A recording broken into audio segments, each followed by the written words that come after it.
y'all, and welcome to Down Home Dirt, the show where we dive deep into the journey of entrepreneurship with those who took the plunge and the ups and downs that come with it.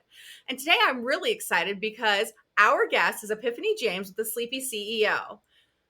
Hey, how are you today? And welcome. Thanks for coming out. Oh, thank you so much. I'm so excited to be here. I am doing great. I've got my cocoa. We're rocking and rolling. It's a great morning. I'm so excited. We always record on Sunday mornings. I feel like they're the best mornings to be able to meet with people. Absolutely. So tell me a little bit about yourself. How long have you lived in the Triangle and what brought you here? What brought me to the Triangle? Mhm. Okay, so yes, I'm Epiphany James of the Sleepy CEO. We help you scale your business while you sleep. And I'm from Raleigh. I'm one of the few natives of Raleigh. I'm North Carolina born and raised. I did have a stint in Boone for as college, and then I had a stint in Winston-Salem for grad school, and then Charlotte. But I just recently came back to the Triangle a couple years ago, and then moved to Fuquay just this past February. So it's been nice being in the suburbs. I never thought I'd be a suburbs gal, but here we are, and I'm really enjoying it.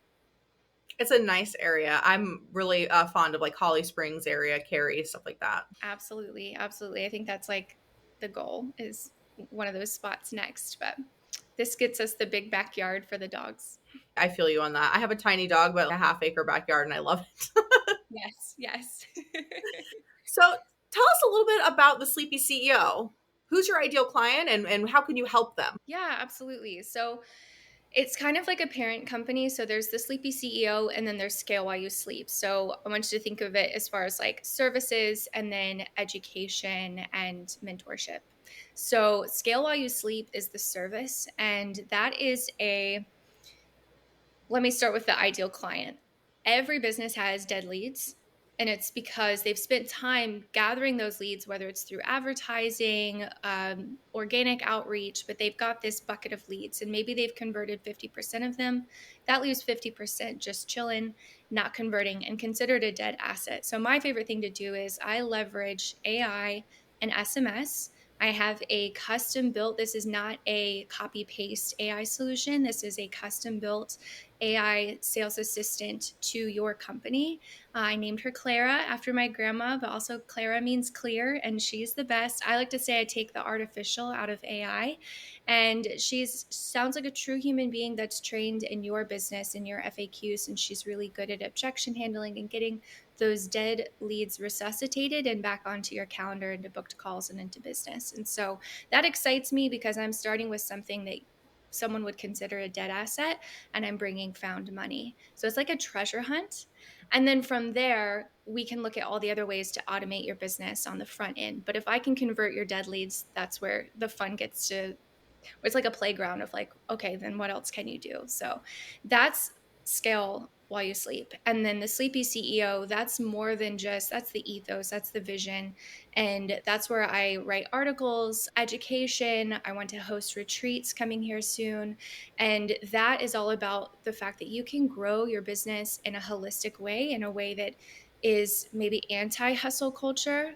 There's something to discipline, there's something to showing up and taking action every day. But I think as a neurodivergent individual in particular, I have had to learn how to do those things in the ebbs and the flows of what my body and my brain will allow me to do that day. So I think bringing that, I like to say, like, people who are neurodivergent or anybody with a disability, we're the canaries in the coal mine. So listening to us actually helps the whole collective. But providing that experience, I can help both neurotypical or neurodivergent business owners look at how they can grow their businesses sustainably. We look at like LEED, like LEED certified businesses that are sustainable for the environment, which is incredible. But how are we creating businesses that are sustainable energetically? Because if you're burnt out, your business doesn't exist or your business will suffer. So, how do we avoid that on the front end? No, absolutely. I've dealt with burnout myself, and I just did not know how to get out of it. And sometimes we just need that. So tell us about what your ready moment was that made you jump into entrepreneurship. Entrepreneurship is funny. It's kind of always been a part of me. Even back in grade school, I remember I would like sell things in order, like Spice Girls was big when I was in grade school. To me, like it was my whole world. And I am Posh Spice. And I would sell things in order to be able to buy Spice Girls memorabilia because it was that important to me. So I would come up with things to sell in the cafeteria, like even if it was my Cheetos, to be able to trade on the Spice Girls market. So anyways, it's always been a part of me. And I've had many businesses over the years, whether it was building brands online or building even under somebody else's money. I would come in and manage another business. And when I was 24, I took a cafe from in the red to profitable in 11 months. And it had been in the red for years. So it's just like a part. That's not to say that I'm a genius or anything like that. It's just that I love creative problem solving a lot. And so I'm willing to get messy. I mess up, but I'm not afraid to fail forward. And I think that's such a key factor of entrepreneurship. We have to fail forward. And in fact, reframe failure as feedback. Because if you take a failure and you hold on to that word fail or personalize it as in I'm a failure, then you'll never get up and do it again. So you just have to take it as okay, that's feedback, meaning it didn't work for me. Let's try something else because something is going to work. It goes back to that adage of there were 999 ways not to make a light bulb, and it was that thousandth way. And then suddenly we have electricity. So you just got to keep trying. So I don't know if it was like a core moment, but stepping into the Sleepy CEO was birthed out of burnout, recovering from acute burnout, and acknowledging that as much as like girl boss culture maybe brought a new wave of feminism, which was important, there has to be another wave after that that's more sustainable, because this whole trying to like have it all is ultimately a larger problem of women continuing to give and give and give and pour out and pour out and pour out, and no one's pouring into them, and then we're empty cups. And so that's where the heart of the Sleepy CEO was born. That's incredible. And I feel the same way about like failure. I think it's the door to success. And I tell people that all the time. If you don't learn what not to do, how can you move forward? It's the same with raising children, living life. Just you have to fail in order to succeed. So Absolutely. I really think it's an important part. So tell us a little bit about your support system. Who's your biggest supporter and how has having that support helped you to practice success every day? Oh my goodness.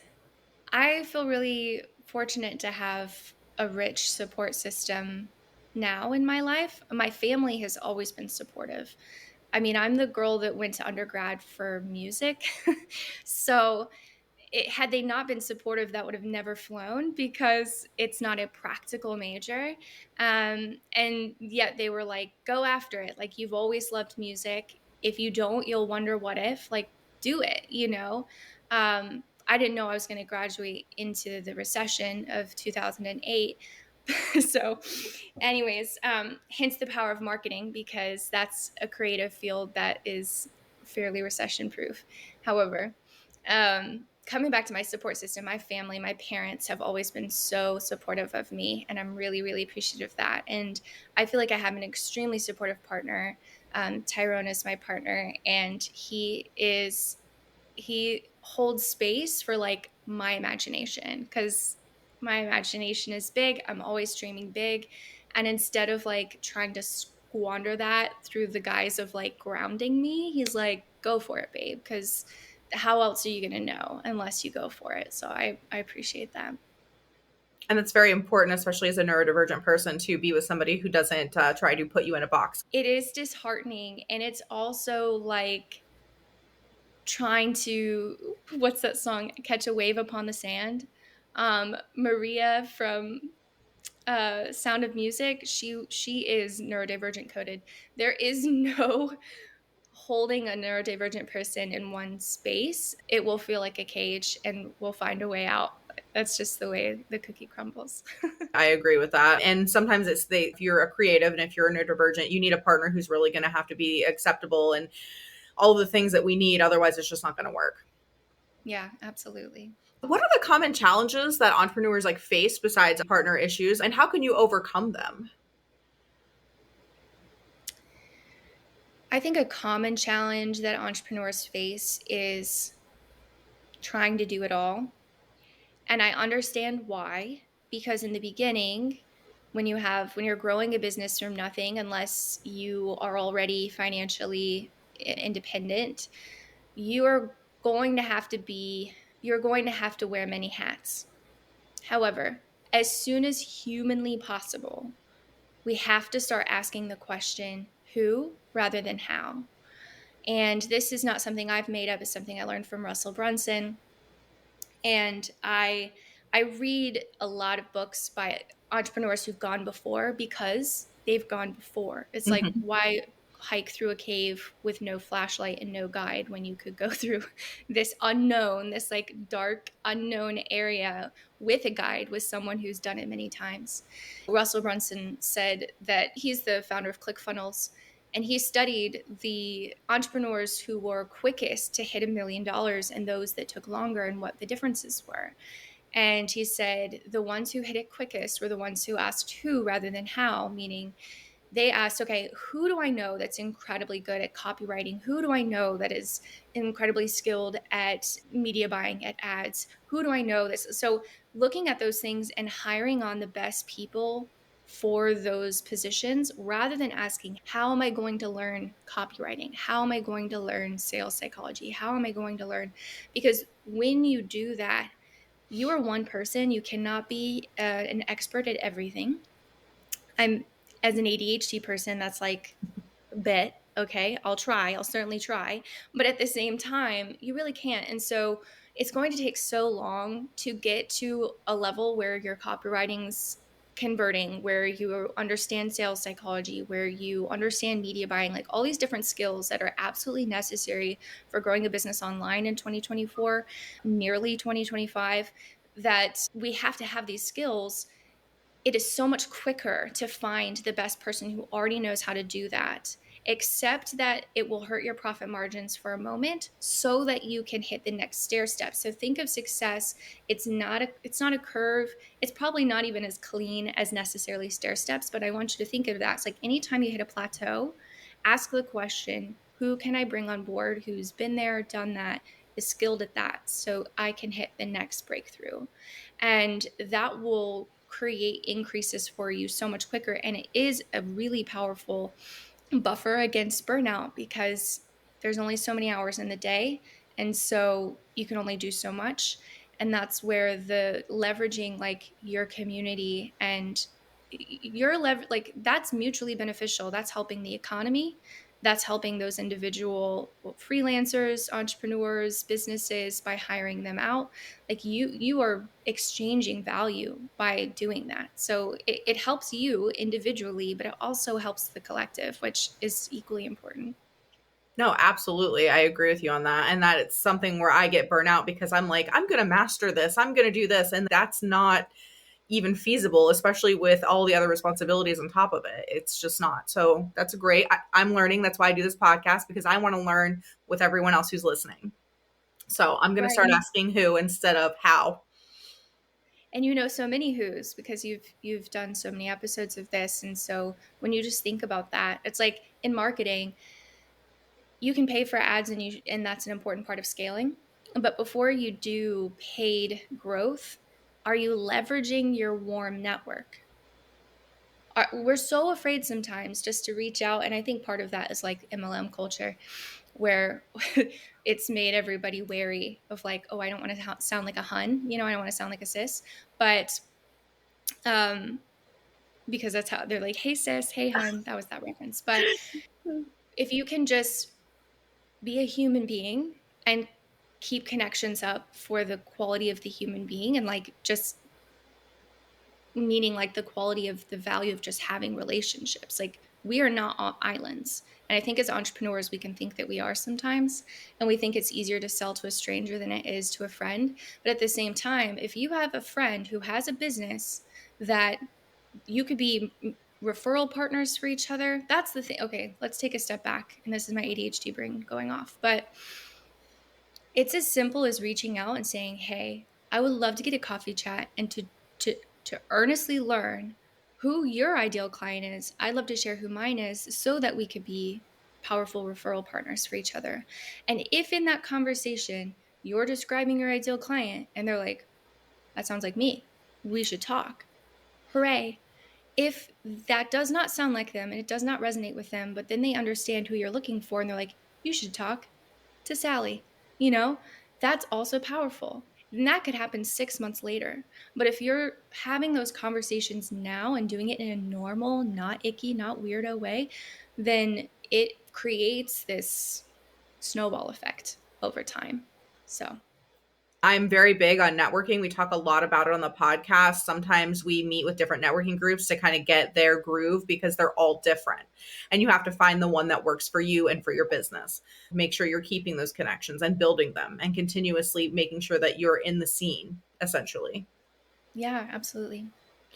So tell us a little bit about how you measure success. I know you talked about it in forms of going up and down and making profit, but besides profit, because that's the goal of business, how do you measure success? I think I'm a very goal-oriented person. I'm a very food motivated person too, much like my cocker spaniel. Like on a daily basis, I have success goals.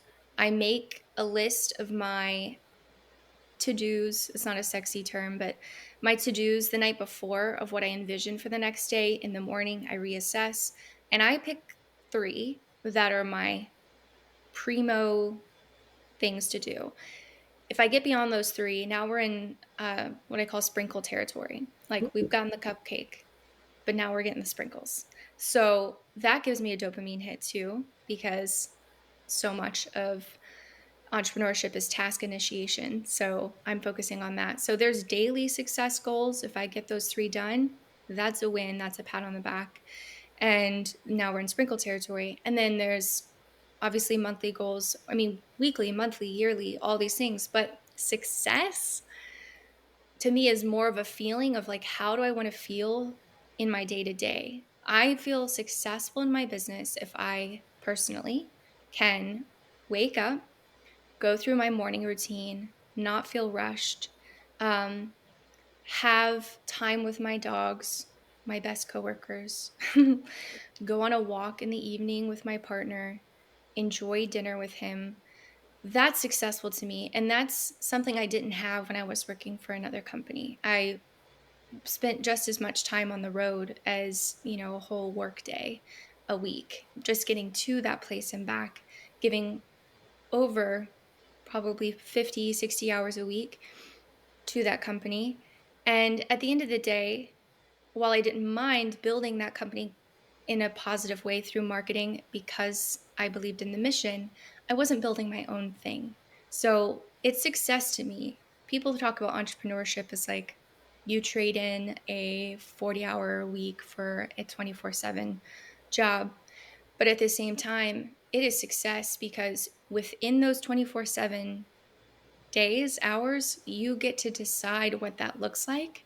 Mhm. And other than the self-made million and billionaires in the world, or other than the not self-made, the like born into millionaires and billionaires in the world, nearly all the other millionaires, they're self-made through entrepreneurism. So our potential is so much higher in this space to create real abundance for our family, for our future generations. Um, and beyond that, beyond the money, just like impact. And beyond that, I mean, like impact globally, communally, familially, nervous system wise, when we think about Maslow's hierarchy of needs, there's Mhm. so many, like what you will never, have you ever watched like, okay, there's this movie called In Time with Justin Timberlake and Amanda Seyfried, okay? And it's a caricature of things. It's an interesting movie, but it's a caricature of things to show the extreme of wealth gaps. And in the film, time zones are wealth zones as well. If you're in this time zone, you're at this wealth level, and and that wealth level is based off of seconds of time that you have. to live. And then when you get extra, you have to get so much to even cross a time zone, which is nearly impossible in this world. And then somehow Justin's lead character, he comes upon this abundance of time that allowed him to cross several timelines into the uber wealthy time zone. All of that to say, when he gets to that time zone, it was a really beautiful visual of it because everybody in that time zone was walking so leisurely. They were very chill, they were very leaned back, they chewed their food slowly. And that's not an inaccurate representation of the fact that when you're in that lower time zone, you feel like you have to eat fast, you have to walk fast, you have like there's this sense of hypervigilance that comes from food scarcity, that comes from financial scarcity, which I've had cycles of that in my life that have to be kind of overcome to allow our nervous systems to embrace the fact that we're not being chased by a bear. So I say all of that to say that success for me is being able to, even in the ebbs and the flows of entrepreneurship, to try to hold on to that place in my nervous system of I'm okay and I'm not being chased by a bear. That's very important because I know that when I first started my business, I was feeling that way myself. But I was also, in a situation where I didn't know anyone in the town that I just moved into. So obviously, I wasn't able, I had to build the relationships, I had to build the business, I had to do all the things. And now that I'm almost 5 years in, I'm feeling more secure and everything, and I don't have the I'll take any client, I'll do this exhaustion all the time. And it did Right. take time, Right. but you're absolutely right. It's a wonderful feeling to feel secure. Yes, absolutely. It is. It's a gift and it's something to I will do anything and I'll work whatever hours I need to in order to make that happen. But that's where AI comes in because then I can leverage technology to spend less time on it, which is a win-win. I agree with you 100%. A lot of people are scared of it. They think this, that, and the other is going to happen, but it's like use it to your advantage. Like don't be scared of new things, you know?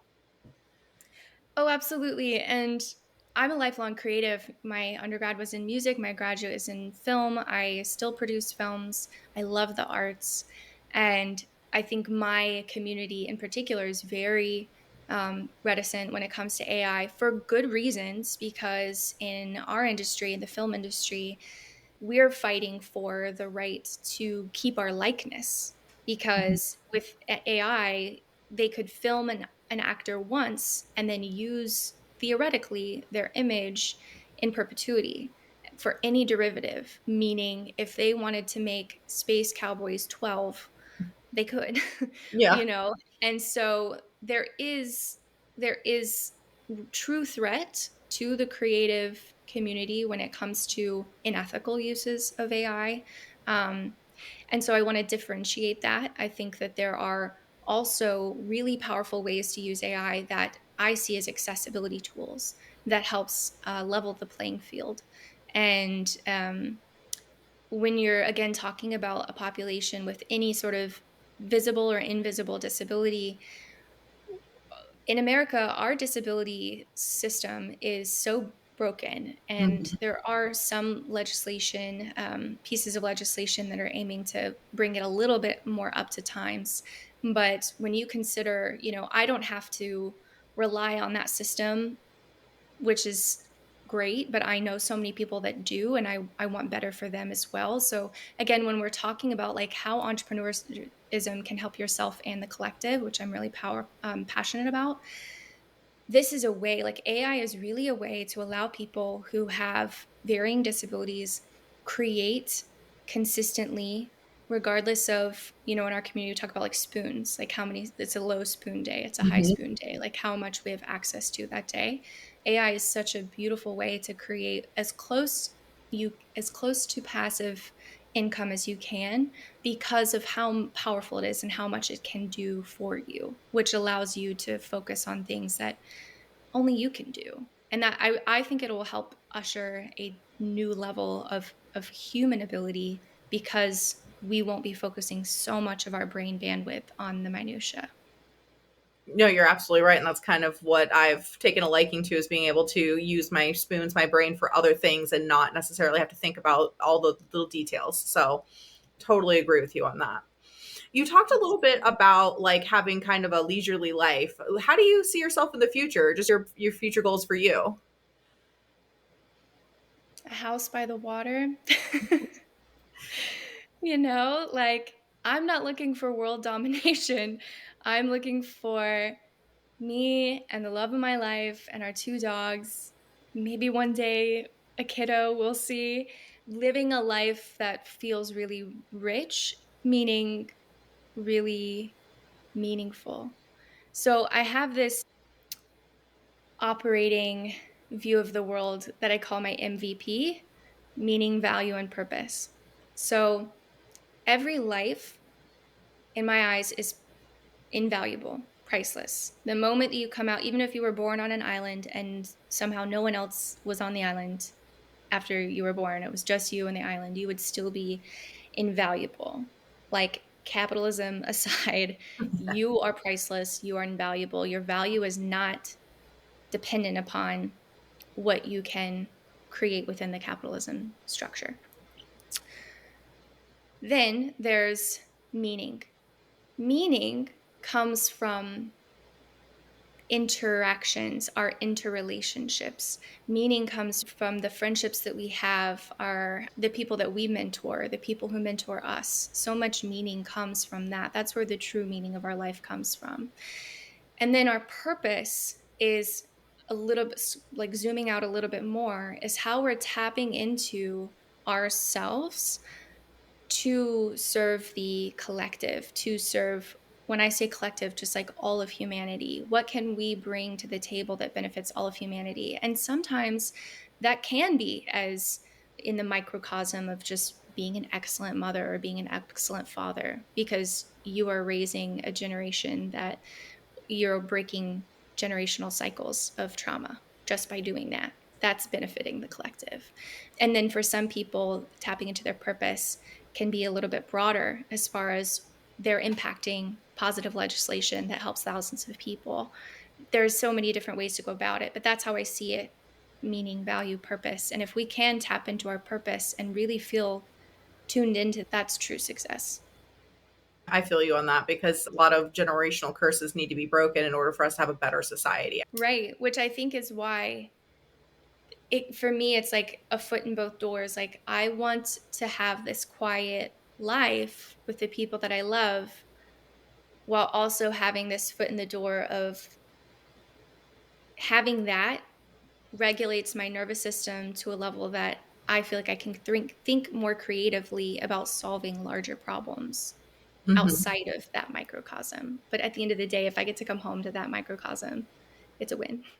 My dream is to like have a house with a pool and be on the beach. That's my goal I ultimately. love And my that. children thriving and being successful. Yeah. I'm from Florida. I lived on the beach my whole life, so maybe that's where it Oh, comes from. absolutely. Yeah. There's like a sentimentality there as well for the ocean. I miss it. I grew up going to the beach like every single day, and I don't know why I thought that I hated it and wanted to move away and see snow, maybe because I'd never had that experience. And then I come here Yeah. and 4 months in, I was like, you know what? I don't want snow. So I moved from Asheville to Raleigh because it seemed so much more like home. Well, technically, I Mm. moved to Cary, which is more like home. Yeah. Mm-hmm. Mm-hmm. Yes, I am not a cold weather person. I'm a sunflower girl. So even a lifelong North Carolinian, I still think it gets too cold here. It's not my favorite when it gets dark outside. I have a sun lamp for a reason. Oh, that's interesting. We'll have to talk about that after we are done filming here. Absolutely, I got you. So that's a really interesting. So tell us what your future is going to be like for your business. How do you want to see your company grow and what does it look like in 5 years? Yeah, absolutely. The beautiful thing about the world of AI is I don't have to have 100 clients to live comfortably. I can have like 10, 15 tops. And so I, that's, there's a point where that's going to be more like an engine whirring in the background. Once you set up the technology, it takes a lot of upfront knowledge and care to get your AI to where you need it to be, especially for it to sound like a human being. But once you get it there, once you get it working, you get the tech stack synced. unless something were to go awry, it basically runs and whirs in the background. And again, that's why I absolutely love it, because it's working for you even when you're sleeping. I'm the sleepy CEO for a reason. I love me a nap. So if I can have that, then that's a win-win. I want that for as many people as possible. So there's a certain point where, like with my service, the Scale As You Sleep service, it will just be working with clients that I absolutely love and helping them grow. And maybe there'll be a point where I start teaching people what I know when it comes to AI, but I don't know. I'm still waiting to see how I feel about that. What I know that I want to teach people about is everything else that, like you and I talked, we got coffee last week to fill the audience in. And it really lights me up to kind of tune into people's unique situations and then creative problem solve. So there's a piece of me that will always love that, that's totally apart from AI and tech. It's just helping you creative problem solve. So I would love to be able to have more consulting on the Sleepy CEO side of helping entrepreneurs, be a mentor for them. And then again, with retreats, I want to create a space where people can feel at that nervous system level peace and take that with them into back into their business. So I want it to be a recalibration for entrepreneurs to go on a Sleepy CEO retreat. So that's what I'm envisioning, and that's not just me making that happen. That's bringing in, again, asking the who, bringing in, someone who is a somatic expert, someone who, so that when you come, you have these sessions that will help you truly feel like dialed into you and try to release any layers of hypervigilance so that you can go back feeling renewed in your business. I love being in your energy. I feel so good. I feel so positive. This is just my personal opinion. Everyone should have a cup of coffee with you and get that, because I was so refreshed after we had a conversation. And I was like, great, I'm going to do this. I don't feel anxious anymore. I know how I'm going to do it. I know who I'm going to look for instead of how I'm going to do Uh, it. Thank you. Thank you so much. That means a lot. It's really turned my business around. So thank you. We talked a little bit about marketing strategies, and sometimes on the podcast we talk about networking, we talk about ad space and things like that. So what is your like main marketing strategy right now to get clients? I've been in the online marketing space for so long that I'm kind of for fun dabbling in person, which is how you and I met. Uh, Going to networking groups, going to events, surrounding myself with other female entrepreneurs because we're in this journey together, Mhm. and seeing what comes from that. Because I could fill my bucket just doing this online, but I don't want to feel like an island again. Like I know how that feels and how isolating it is. So right now it's that, and it's having those conversations again, being really clear. If I say in a networking group, like I went to Tang, I think you just interviewed Yeah. someone from Tang recently, right? Yes. Fun group. And I went on Friday and I just shared in my 30 seconds, my ideal client, the fact that every business has dead leads, but for me, my ideal client has, minimum 1,000 dead leads, ideally 3,000 plus, and ideally they're spending ads. They have ad spend so that their lead list is constantly growing. If it is a business where someone is finding them through an ad, filling out a form for more information, and then their sales team is following up with them, I can help them. And that's meaning like maybe we give the sales team 48 hours or however long their sales cycle is to work the leads list until they consider it dead, and then I resuscitate it from there. And then again, that's where I also benefit the sales team when I come out on the front end and help them, so that if someone fills out the form outside of hours, which 9 times out of 10 they're going to, they're looking at these forms after they're done with work, immediately Clara can dive in as a human being, help answer any questions, and get them to book the call. And that way they're still hot. That's when they're hot, most hot. Just by sharing that in a more condensed way. But I shared that in my 30 seconds at Tang on Friday, and I just had people coming up to me afterwards. We need to get coffee. We need to get coffee. And so when you are really dialed into your who, and you get into the rooms where your who is present, there's not a lot of heavy lifting that needs to be done. And I think that, speaking to your question earlier, is another thing that entrepreneurs can trip up. They're like, well, I could help anybody. Mm. Sure. But also, even when that's technically true, think about how you could narrow down the pool. I mean, you can help anybody, but your ideal person has the money to invest in whatever it is you're offering. And think about like, where is that person hanging out? What books are they reading? What are they doing in their free time? Like, really try the best you can to hone into your who, because as soon as you're clear on that, it's like a magnet turns on and your who is finding you, and you're not having to hard sell them. No one likes that. No one likes to feel like they're having to hard sell somebody, and it's something I won't do. It's either a fit for both of us. It's a mutual interview with a client, because I consider my clients my partners. We are both sharing in the success, the mutual growth and success of their business. And I'm taking on risk as well by doing it, because again, it takes a lot of work and a lot of technology, which is not cheap to run on the back end. So if I'm going to bring on a partner, I got to like them. So I have to see that as a mutual interview. And I think if entrepreneurs can look at that, no matter what, that their clients, it's a mutual interview, it'll cause you more headache to bring on somebody that's not a fit just because you feel like you have to. You save the time, save the energy, save your brain from the migraines. Just be honest with yourself and with that person if they're not the right fit. That's something that I had to learn the hard way, because when I moved here, I didn't know anyone. I could help everyone, and I was taking on things that just were not a good fit for me, for my business, for anything. So it took me learning to funnel that down to who my ideal client was, and then making sure. That's why just in my business alone, I go out and I meet with them and we go over the checklist and we talk about, like, is this a good fit for both of us? Do your expectations exceed what I'm willing to provide? And I think that's very important. And it was a hard lesson to learn. So hopefully anyone listening to this goes, you know what, maybe I don't want to learn that the hard way.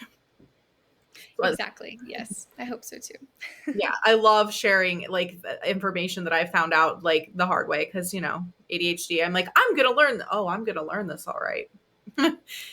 I'm so glad that you said that, because that is a real thing. I have to remind myself that I don't have to do things the hard way.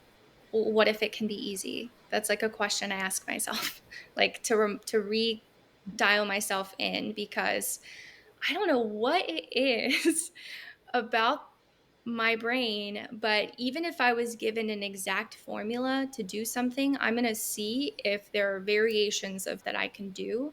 Maybe it's because I don't like being told what to do. Same. So, I'm going to try to like do it my way, like I don't know if you're like this too, but if there's a trend, like let's say there's a movie that everybody in the world is watching, I'll finally watch it 4 years later, because I don't like feeling pressured to watch it because of this societal expectation too. So, anyways, I can be so hard headed, and I acknowledge that. But I think that I have to remind myself when it comes to business, it doesn't have to be hard. I don't have to unnecessarily add friction to this. Like it can be easy. It can be easy. It doesn't have to be hard to be worthwhile. And that's a social script that I think we all need to remove, this like blood, sweat, and tears, kind of thing where something has to feel like it was difficult to be earned. That's a capitalistic rhetoric. Mhm. So take a step back and imagine there's honestly privilege is a thing. Okay, there are systems of oppression. I hope no one would hear this and think that I'm ignoring that, because those are real. And there's so much opportunity. There's so much opportunity. And if we can just allow ourselves for a moment to think, because so much of business is mindset, that it's possible, like what if it is possible for me? And then suddenly doors will open. Why? Because you can't knock at a door of opportunity if you don't even believe that there's something on the other side for you. So you have to believe that there's something on the other side for you to even approach the door to knock it. So, anyways, I get off on a tangent for that, but I think that we have to believe in ourselves, and it can be easy. It doesn't have to be hard. That's absolutely great advice, which leads me to my next question. What advice was most impactful to help make you make the leap into entrepreneurship?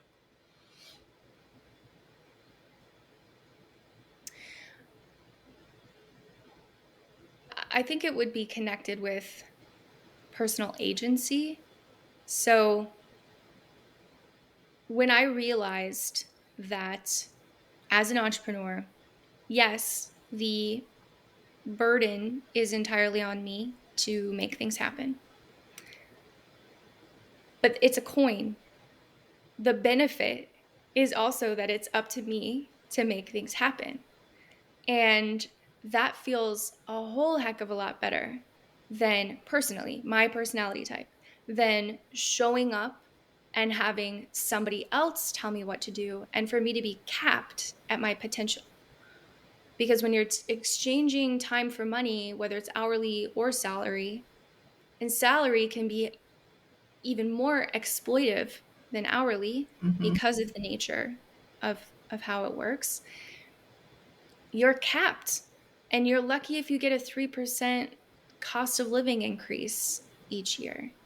And so what do? Well, then most people after 2 years just look for another company. And that's created this system where nobody has loyalty anywhere, which means the companies don't have loyalty to you. You're replaceable. So, to avoid another tangent, agency is what brought me into entrepreneurship because it allows me to create my income potential, which is theoretically limitless. Again, I'm not looking for world domination, but that sounds exhausting. It does. Um, Also, if you look at the people who are up there, I don't know that I want to hang out with them, you know what I'm saying? But I do think that there's such a huge potential. As long as I believe in my own self and my own potential, it is theoretically limitless. And I'd rather hang out in that playground mentally than a place where I feel capped. I have always had entrepreneur spirit myself. Ever since I was younger, I passed that on to my daughter, which I'm proud of. But one of the things when I was growing up, my dad told me, go to college. It'll change the way you look at the world, And I'm like, okay, like, let's do this. But the whole time I'm in college, I'm thinking to myself, I'm going to college. And this was, back in the day, 100 years ago, I'm going to get out and I'm going to want to make $40,000 a year. And I thought $21 an hour was like the top tier, right? I was going to be fine. Right. And then as I got older, that number changed. And then I thought to myself, I'm literally waking up and building someone else's dream. For what reason? Because I'm going to need more money. And that's what really turned me on to the whole idea of just starting my own business, was the fact that money would call me. I wouldn't call it. I mean, obviously in the beginning, but the more I went on, it would always reach out to me and be like, hey, I hear you have a service or you have a product that I need. Let me, and it became, you're right, unlimited. And one thing that I have noticed when I was talking to somebody years ago about them starting a business, and they said to me, I only want to make $3,000 a month. And I thought to myself, then you should work for someone, because you're already putting limits on yourself. And you're basically saying, I can't handle this. And so here I am years later and I'm making way more than that. And I'm like, oh my gosh, like I could have never imagined just saying I could only want a cap here as a business owner. So recognizing that Absolutely. is like important. I mean, if that truly is the case where you only want 3,000 a month, you will have less worries just doing it for somebody else because it's plug and play. They're going to tell you what to do, you're going to do the thing, and they're going to hand you $3,000.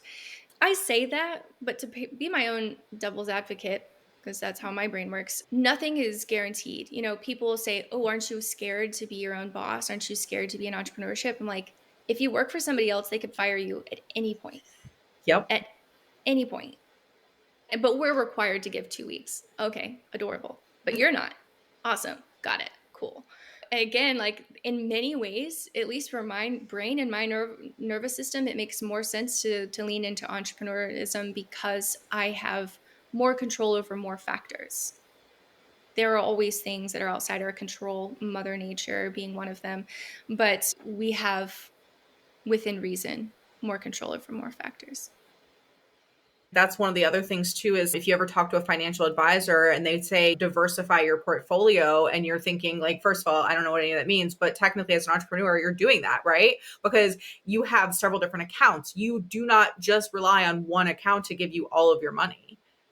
And you're able to replace that account or whatever and make more money. It's great to me. Oh, absolutely. And as is true for many entrepreneurs, I don't rely on one business to make me all my money. Like, not to say I've got a ton of full-fledged businesses. It's kind of like plates in the air, but I have several businesses. I have my production company. I have the Sleepy CEO. I have Scale While You Sleep.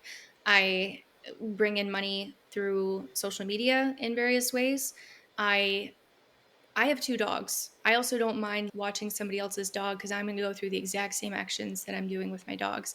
Most millionaires, they say, have 7 streams of income. Hmm. And I'm not afraid to have multiple streams of income because, in a way, again, I'm obsessed with my nervous system. She is my best friend or my enemy, depending upon how I treat her. And if anything gives me that feeling of more flexibility, more ease, because I'm not relying on one thing, and I think that comes from growing up an artist. There's this like starving artist mentality of we ask our art to pay our bills immediately upon graduating, which is a really high ask in a world where historically artists had patrons. Like Bach was not scrubbing floors, he had patrons. Like that was the way the world used to work. But now, where we are in our society and how we have market value, blah, blah, blah, we really struggle with placing value on the arts. And so artists struggle. So again, like I knew coming out, I had to have other means of making an income because asking that of my art was going to kill my art. It's like pouring too much water on a plant. You can't, Hmm. like, you have to allow art to be bored. You have to allow art to marinate. You have to, like, it's fits and starts with art, and none of that does well when you have monthly expenses. I think that set me up for success because now I feel very comfortable with juggling several different things. You're right about that. I don't know if you're familiar with Thomas Wolfe, famous author, died at like 39, I think it was.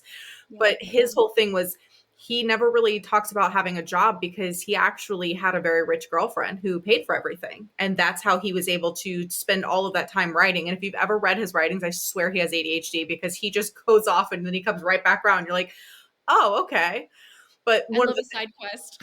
yes. I got really interested in him because of the Thomas Wolfe House, and I'm like, who is this guy? And so I started looking up, and I went to the library, got the books. The books are like so thick, it's wow.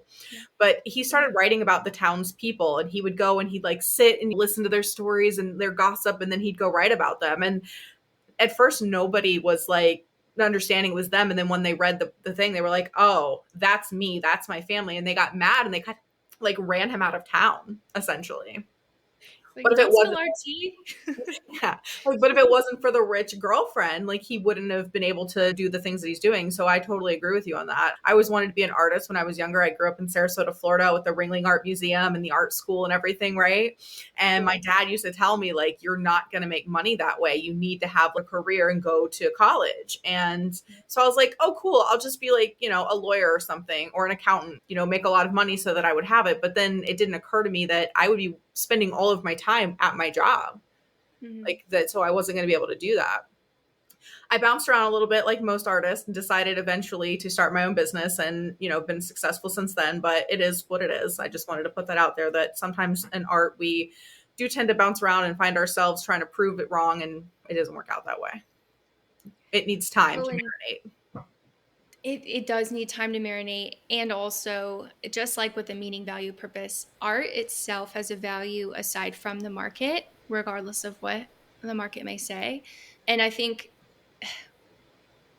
there's this feeling within us or this like bias within us that we think, oh, if I'm really good at baking cookies, then I need to make it my side hustle and sell my cookies. And Mm-hmm. my oat milk raisin cookies are elite. Don't get it twisted, as are my quiches. I love baking.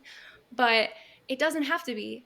Like the value of that cookie is seeing the happiness on my partner's face when he's eating it. Like the value of, like there's a value of a drawing or a poem that you write that no one ever sees. Like that, just the act of creating, like you are being a creator, like you're being Do you know what I'm saying? Like, you are being a creator in that moment. That thing did not exist, and then you brought it into being. I'm not a mother yet. I mean, to my dogs, yes. I have not created life within me, but I have through art. And that's such a beautiful act that we get to engage in as human beings. I think it grounds us in our humanness in a way that, you know, as much as I love my business, I created my business, yes. But I don't know. I'm a purist. Or like, I love art. I love art. I'm an artist at heart. And I think that there's such a value, but we don't have to make money from our art for it to be legitimate, is ultimately what I'm trying to say. I'm trying to give, if anybody's listening right now and there's that thing they create in the dark, in their night, in their room at night, and no one ever sees it, that's okay too. It doesn't make you any less of a writer, an artist, a singer. Don't let the system decide how you identify yourself. Just choose that you are an artist, you are a singer, you are a writer, you are a poet. You are because you are. It seems simple, but we really get in our heads about it. We care what people think and we care all this. And it's like, but do you care about what you think about you? And Right. that's where I think we need to start focusing. What do you think about you? Mm, And that's absolutely. would make a lot better society sometimes, just because we would be doing the things that make us unique and make us awesome instead of doing like the whole. I always look at society like this. You remember how they used to have Black Friday where people would line up at like 5 a.m., right? And I Yeah. never understood that. I'm like, why would you stand in line to be like everyone else? My mother used to tell me all the time, be yourself because everyone else is taken. And I'd be like, okay, makes sense. It's great advice. And It so is. I feel like if we all were individuals and we all brought what we could bring, I think it would be more interesting and better instead of just lining everyone up to buy the new iPhone or whatever the new thing is. That's just You know me. what makes me excited about human beings is we naturally develop over time. And it's not something that we have to like worry about or focus on. It just naturally happens the same way that a cut on my knee naturally heals. And so when I look at something like the Black Friday example, each Black Friday is like changing and shifting because we're changing and shifting. By and large, there's not as much of that frenzy. People aren't dying because there was a mob rush at the Walmart doors the way that it was back in the day. And I think Gen Z also gives me a lot of hope because just as a generation, they are so focused on not caring in a way. Like they care, but they don't care. They care about what matters and they don't care about the BS. And I'm censoring myself for your audience. And I think it's really beautiful to see that they're suddenly seeing the kind of mechanisms behind it all and saying, that's not for me. So why would I do that? You know? So it gives me hope for the future that we are slowly maybe moving away from that, like, allowing society to put us in boxes because they're having none of it and I love it. I'm here for it. Same. And I noticed that a lot of the older generations, older than me, are complaining about not being able to hire them or whatever because they're expecting so much. And it's like, no, they're just asking for basic human decency and to not be controlled by you. That's it, right? Like, don't make Uh, me work 40 hours a week. Give me time off if I'm sick. Allow me to take care of my family, things of that nature. yeah, yeah.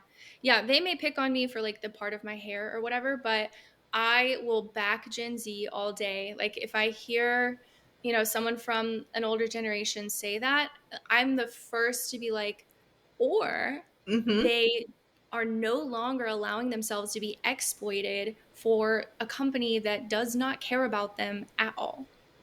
And I think that's a healthier way of looking at business. You are going, anybody's going to be, well, let's say this, the power of bees, like the people who are benefiting most from being able to squeeze the most out of a human being are going to be upset when they're not getting as much. And I think that's where we really need to look at power dynamics and what's actually necessary. So sorry. What advice would you give someone who's wanting to take the leap into entrepreneurship? Believe in yourself no matter what, but don't be afraid to pivot because I think perfectionism can keep people away from their full success and their full potential because they get in their heads. And I'm saying this as someone who's had to move through it myself, separating myself from that crowd.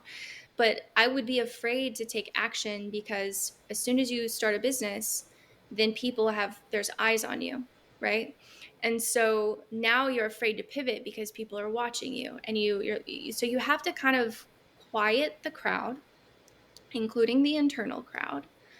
Put something out there, just start taking action, and your business is naturally going to evolve over time based off of your needs, market needs, what have you. And that's okay. That's a part of the process. And the same people who may or may not be thinking some kind of thing like, who does she think she is? Day one are going to be the ones who either want to be your clients or want to be your friends day 1000 when you've reached a level of success. Have the people around you that you trust that can be trusted soundboards. Yes. Trust your gut, learn what that actually means, and don't be afraid to pivot because at the end of the day, it's your head that hits the pillow. So, what allows you to go to sleep at night and feel good about what you're doing? That's ultimately what matters. My advice is a condensed version of what you said. I say just do it stupid and you'll figure it out as you go along, because you just have to get started. Love that. Yes, yes, yes. Do it stupid. Yeah, just do it stupid, because that's what I did with the podcast. I've never done this stuff before in my life, but that doesn't mean that I can't learn as I go along the way and figure out like what my audience wants to hear and who they are, and bring the stories in that brings them in. Yeah, exactly. Exactly. I love that. That's awesome. Thank you. Tell everybody where they can find you. What's your website address and any of your socials?